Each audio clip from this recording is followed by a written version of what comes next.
È giovedì 4 agosto, sono davanti al Duomo di Belluno. Si celebra adesso l'ultimo saluto a Omar Monestier.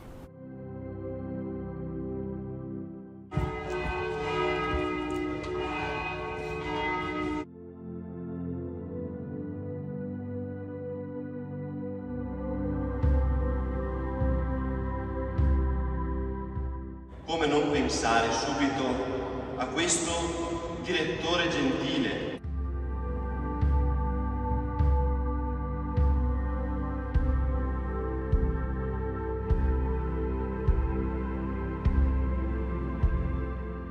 Il tuo ricordo, lei sarà sempre l'opera più bella della mia vita, che vivrà in me ancora e ancora. Ciao papà.